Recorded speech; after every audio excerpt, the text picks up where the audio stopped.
ಕೇಂದ್ರ ಸರ್ಕಾರದ ಸಂಸ್ಕೃತಿ ಮತ್ತು ರಾಷ್ಟ್ರೀಯ ಆಧುನಿಕ ಚಿತ್ರಕಲಾ ಪರಿಷತ್ ವತಿಯಿಂದ ಬೆಂಗಳೂರಿನಲ್ಲಿ ಜಪಾನ್ ನೃತ್ಯಗಾರ್ತಿ ಎಂಎಸ್ ಕೆನೋ ವಕಾಜು ನೃತ್ಯ ಪ್ರದರ್ಶನ ಆಯೋಜಿಸಲಾಗಿತ್ತು. ಭಾರತದ ಸುಪ್ರಸಿದ್ಧ ಮೋಹಿನಿ ಆಟ ನೃತ್ಯವನ್ನು ಎಂಎಸ್ ಕೆನೋ ವಕಾಜು ಪ್ರದರ್ಶಿಸಿದರು.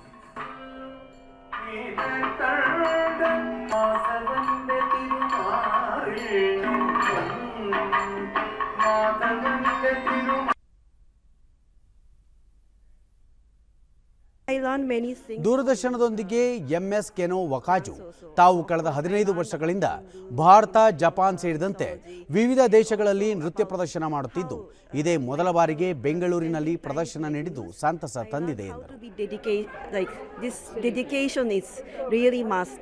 And the time, it's not like quickly learning process, but it takes long time. But this you to be an artist and to do this art form, we need lots of practice. And ಭಾರತದಲ್ಲಿನ Japan ಮಾಜಿ ರಾಯಭಾರಿ ಭಾಸ್ಕಲನ್ ಬಹುತೇಕ ಜಪಾನಿಗರು ಭಾರತೀಯ ನೃತ್ಯ ಕಲೆಗೆ ಆಕರ್ಷಿತರಾಗಿದ್ದಾರೆ ಎಂದರು.